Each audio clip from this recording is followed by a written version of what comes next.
Hey everybody, what's going on? It's a Saturday. The weather outside's lousy. It's cloudy, raining off and on. Great day to stay inside and play the show. I made a video about a month ago about directional hitting. I made it more out of frustration than anything else because all of the other videos I had watched online about directional hitting were loaded with misinformation, just flat out wrong information. And that's, I'm not taking a shot at anybody that's done videos on directional. Not a lot of guys use it. So I wanted to make a follow-up video. I'm going to try to make like a series of videos where I break it down a little bit more, get more specific. The first video I made was very, very general.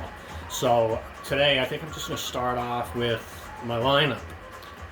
Players I use, why I use them, and why you don't see these players on a lot of other teams. As I said in the first video, the most important thing with directional, if you're going to play online and you're going to play competitively, is that you want players with very high contact and very high plate vision. So as you can see, I've got some players here that you don't really see other places. Kenny Lofton, I never see him anywhere. Love the guy. Roberto Alomar. Who else don't you see? You don't see Ricky Henderson, Charlie Blackman here and there, but we'll go through and explain why. So, I kind of set my lineup up kind of the old school baseball approach. Speed at the top. With Kenny Lofton, he's a 99 across the board running, very high contact numbers. Roberto Alomar, I think, is a prototype two-hole hitter. 88, 86 contact, but you have to add in the +4 parallel. So he's actually 92, 90 with 99 plate vision, great glove, and again, speed. So, and a switch hitter. So I start off with Lofton and Alomar, two guys you don't really see so often. I just picked up this Kyle Seager card. I'm super excited about this. I mean, look at that card. 94, 89. Oh, he can also hit the ball at 500 feet. Great vision. Pretty good glove. Yeah, I guess that's diamond. But real excited about the Ortiz card. This is my created player. I don't know how old you guys are. I'm a little older. So Placido Polanco was a great gap hitter, singles gap hitter. Played for the Cardinals, played for the Phillies. One of my all-time favorite players. What's very weird is that his first name isn't in there, which I don't understand. Placido's, I wouldn't say the most common Hispanic name, but I've heard it in multiple places. So Matt Vasgersian calls him Patsy Polanco. I don't care. David Ortiz is disgusting. Love this card. You get hits with David Ortiz by accident. That's how good this card is. Ricky Henderson. Nobody plays with this card. He's my best player, one of my best players online. He's hitting 267, but a lot of plate appearances. Again, extremely high contact, great plate vision, and look at that speed. When you get up to the higher tiers in head-to-head, I'm saying maybe over 600, so I'm not sure what division that is. That's when directional hitting becomes hard. That's when you really have to take pitches and you really have to be selective. But I've gotten as high as, let's check really quick here. Online modes. I'm 39 and 17. At about 3 or 4 probably disconnects that I would have won. We'll just take the losses out. So say 39 and 13. So it can be done, guys. I will tell you that when you hit, say, right now I'm in pennant race just because the new season just started. So I have been as high as championship series. That's the furthest I've gotten. But championship series and World Series, I don't even know if I want to be that good. I mean, it's scary. I played 2 games of the championship series. The timing was brutal. But you can win. You can win with directional if you listen to me. So anyway, let's get back to my lineup. The reason you don't see cards like Kenny Lofton, Roberto Alomar, and even say Ricky Henderson are because of their low power numbers. And I don't blame them, because when I use this lineup, I actually, just for the heck of it, last night I played a game head-to-head using zone. And I won the game. I think it was like 5-2. But this lineup is not very effective for me if I'm going to use zone. Why? Well, because Kenny Lofton's a ground ball hitter. Roberto Alomar isn't in the hole up the middle, as she said, kind of a gap hitter. I think some of these guys at the top of my lineup have in common is very low power. And, you know, power is sexy. But one of the things that zone takes away for a player like me, when I'm using a card like Kenny Lofton I always press down, because I want him to hit the ball on the ground, and that's what he does. He hits ground balls up the middle in the hole, he gets on base, and then he steals bases from me. Roberto Alomar is a prototype two-hole hitter. High contact, high speed. I love to hit and run with Kenny Lofton and Roberto Alomar. Kyle Seager, I just got this card, and I cannot wait to use it. It's just, I'm so psyched to use the Kyle Seager card. But with Directional, you know, if you use zone, it kind of takes away from, at least from my point of view, it takes away the card's attributes, or what that player, what you would want to do with that player. Because, example, say fastball down in the zone, okay? That's say down and in to a lefty. That's usually his power spot. You know what I mean? Kenny Lofton's never going to hit for power, so I'm at the mercy of the pitch, is what I'm trying to say. I cannot force Kenny Lofton to hit the ball on the ground with zone, because I'm at the mercy of the pitch. If I get to a sinker away, you know, certain hitters sinker away, they can still hit that ball very far. Kenny Lofton isn't going to do that.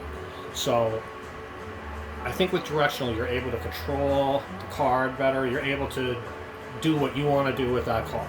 With Kenny Lofton, I want to hit singles. With Roberto Alomar, I want to hit singles and doubles. I want to steal bases with both of these guys. I want Kyle Seager driving runs in. You know, great power numbers. The temptation here with him would be to try to, you know, spin to win on every pitch. My approach with him is I'm just going to straight pull with him. I want him hitting the ball in the gap. My creative player, again, it's going to be situations. Is it second and third and one out? All right, well then I'm going to try to hit a ground ball somewhere.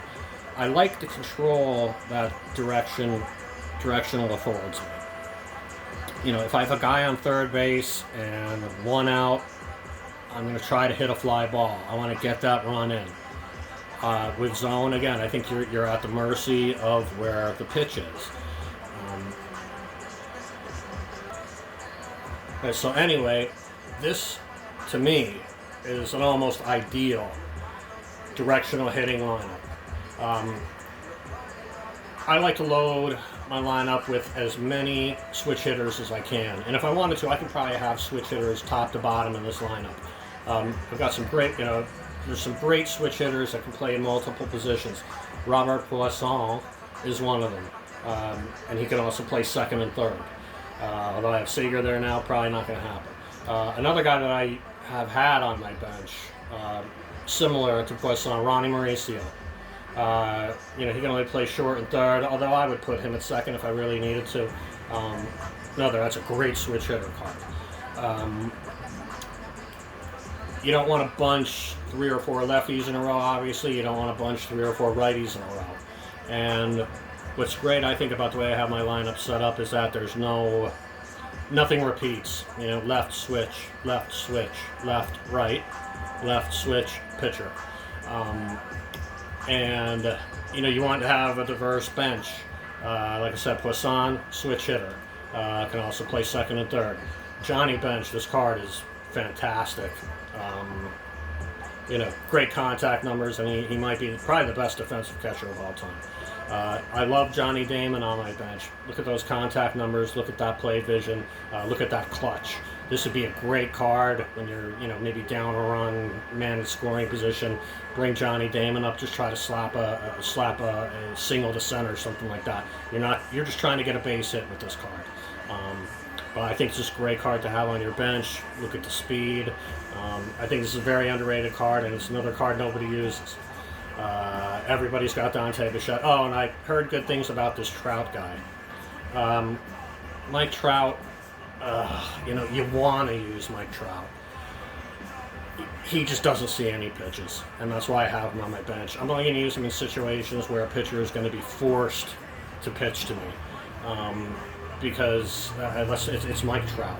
Nobody's going to groove you a fastball middle in. And it just started to become frustrating. I used to put him in front of Ortiz, thinking he might see more pitches with Ortiz in front of him. Not the case. With good reason, nobody wants to pitch to Mike Trout. So. Again, I'm going to make more videos. This is more about, like I said, this is more about what kind of lineup do you want to put out there. I don't recommend loading up with, say, let's look at some substitutions here. Like, yeah, that's a nice card. There's some of these like in-between cards that look really good, but there's something about them. This is a great card, the Larry Doby card. Look at that. Contact, vision, great. Not the best outfielder, but that's all right. A guy like, here's a card you don't want to use as a directional hitter, okay? 49 contact versus righties. 95% of the pitching you face is right-handed. You don't want to bring in Ramon Laureano late in a game when he could make a pitching change. I would never use this card. Just trying to give you guys some examples of cards I wouldn't use. People love this Tommy card. I've used it. Poppy's just better. This is a card I've used constantly in the past. Edgar Martinez used to be my personal Aroldis Chapman ass kicker. Somebody'd bring in Chapman thinking game over. I always had Edgar sitting on the bench in those late innings. I can't tell you how many times I took Chapman deep with this card. So regardless of how good this card is, I probably have it anyway, just for its sentimental value. Love the Edgar Martinez card. So I'm really pleased with this lineup. I think that, when people first see this lineup, they probably don't think much of it. There's no Vlad Jr., I don't have Byron Buxton, that is a disgusting card. There aren't those staples that you see in almost every lineup. So, bottom line before I cut it off here: high contact, speed preferable. You want a couple of bats, a couple of power bats, but power should not be your concern if you're using directional and if you're going to play competitively. It's all about contact, contact, contact, and use the cards the way they're meant.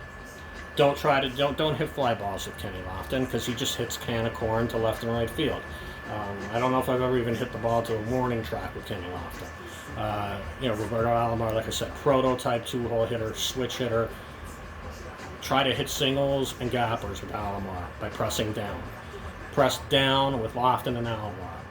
Don't even try to pull with them. Try to keep the ball on the ground. They will hit line drives and singles. Kyle Seager's just going to hit the ball everywhere, as is Polanco, as is David Ortiz. I like Ricky Henderson in the 6-hole because he's got power and he's got speed. Chuck Nasty, the only reason he's not hitting 4th is because I've got Seager, Polanco, and Ortiz going 3, 4, 5. And Posada is a nice, safe bet. For some reason, I don't hit with this card. I don't know why. Switch hitter. I have to take a look at his swing. But I think we'll wrap it up there for now. I have a bad habit, guys, of repeating myself and repeating things that I say. If I do, I apologize. I realize it can be annoying. But like I said, today I just wanted to cover lineups. And I think we'll cut it there. Next time, I'm going to show you my game approach, what I try to do with every card. I'll probably do that in like a conquest game. And I really want to show you guys, because directional can work. And regardless, the zone guys are kind of snobs. I can use zone. I just don't have as much fun with zone, because it's almost as if the card doesn't exist or the player doesn't exist. because I can't use Kenny Lofton for what I want him to use. I just have to hit the pitch, hit strikes, and just hope that they drop. I can't force Kenny Lofton to hit ground balls. I can't force Roberto Alomar, or encourage, not force anybody. I can't encourage ground balls out of Roberto Alomar. So, you know,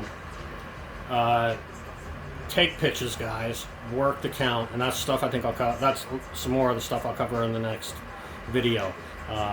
You know, having a good eye, situations, counts, all very important. And if you're going to be successful and you're going to use directional, if you don't have a good eye, you're not going to beat anybody, regardless of what hitting interface you use. So, cover that stuff in the next video. Hope you guys like this. Pass it along to your friends, etc., etc., etc. Tell me how. Tell me, you know, what I should shut up about, what you would rather me focus on, and hopefully tomorrow's Father's Day. It's kind of my day. If either one of my kids, my kids are 17 and 15, so you know, I might get a courtesy visit and they might like sneer at me. No, they're good kids. In fact, my son's a terrific regular baseball player, and he's great at this game too. He's actually playing in a tournament now, and I've officially started babbling. I'll catch you guys in the next video. Peace!